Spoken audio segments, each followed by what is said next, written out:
Hello friends, வணக்கம் and welcome to amazing thoughts of me.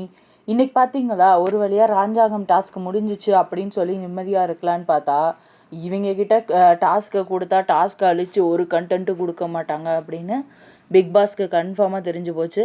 அதனால அவரே என்ன பண்ணிட்டாருனா, இப்போ ரேங்கிங் டாஸ்க் வந்து இவங்களையே பண்ண விட்டுருந்தா, நீ இங்கே இரு, நான் இங்கே இருக்கேன், மியூச்சுவல் அண்டர்ஸ்டாண்டிங் நண்பா அப்படின்னு சொல்லிட்டு போயிடுவாங்க. ஸோ அதனால தான் பிக் பாஸ் என்ன பண்ணிட்டாருனா, ஒரு 3 பேர்த்த, அதுவும் வில்லங்கமாக இருக்கிற 3 பேர்த்த பொறுக்கி அவங்க வந்து ரேங்கிங் பண்ணணும் அப்படிங்கிற மாதிரி சொல்லிட்டாரு. இன்றைக்கி வந்து லிட்ரலாக ஒரு டாஸ்க் நடந்துச்சு, அது லைவில் பார்த்தோம் நாங்கள். அதில் பார்த்தீங்கன்னா, கானா அரசாங்கத்துக்கும் தர்பீஸ் அரசாங்கத்துக்கும் கோட்டையை கட்டி கோட்டையை வந்து காப்பாற்றணும். அதாவது 2 பேர் கட்டணும், 2 பேர் காப்பாற்றணும், 3 பேர் வந்து வெளியில இருந்து கல் எடுத்து அடிப்பாங்க அந்த கோட்டையை உடைக்கிறதுக்காக. ஸோ அப்படி இருக்கிறப்ப ஆப்வியஸாக அதை ப்ரொடெக்ட் பண்ணணும் அப்படிங்கிறம்போது பிளேயர்ஸ் மேலே தான் அடிபடும். ஸோ இதில் நீ வந்து எக்ஸ்ப்ரெஷன் பாய் இப்படி வச்சுட்டு அடித்த, இது ரிவெஞ்சுக்காக அடித்த அப்படின்னு சொல்கிறதெல்லாம் வந்து ஏற்றுக்க முடியல.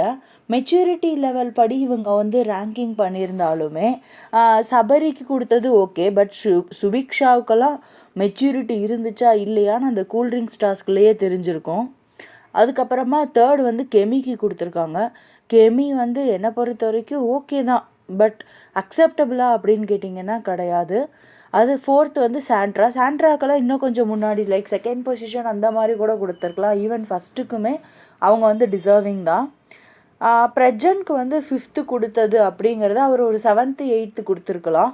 ஏன்னா அவர் அப்பப்போ ரொம்ப வந்து டெம்பரை லூஸ் பண்ணுறாரு, வார்த்தைகளை வந்து நிறையா விடுறாரு. அது ரெண்டுமே அவர் வந்து பண்ணுறாரு. அதுக்கப்புறமா இன்னும் நீங்கள் திவ்யாவுக்கு வந்து 9th பொசிஷன் கொடுத்துருந்தாங்க, 8th 9th பொசிஷனும் கொடுத்துருந்தாங்க. வியானாக்கு வந்து 6th பொசிஷன் கொடுத்துருந்தாங்க. வியானாக்கெல்லாம் 15 பொசிஷன் தான் கொடுத்துருக்கணும். அவங்களுக்கெல்லாம் சுத்தமாக மெச்சூரிட்டி கிடையாது. இல்லை கிரிமினல் மெச்சூரிட்டின்னு வேணால் சொல்லலாம். ட்விஸ்ட் பண்ணி வந்து அவங்கள இது பண்ண வைக்கிறது, ட்விஸ்ட் பண்ணி அவங்களுக்கு வந்து கெட்ட பேர் வர வைக்கிறது, இந்த மாதிரி. அதாவது கெஸ்ட்டாக 3 பேர் உள்ளே போனாங்கல்ல மக்களே, அவங்க சொல்லிட்டாங்க வியானா உங்களுக்கு டைட்டில் அடிக்கிற அளவுக்கு சப்போர்ட் இருக்குது, அதே சமயம் திரும்பி வினோத் கிட்ட நீங்களும் டைட்டில் அடிக்கிறதுக்கு ஒரு தகுதியான ஆள் தாங்கிற மாதிரி சொல்லிட்டாங்க.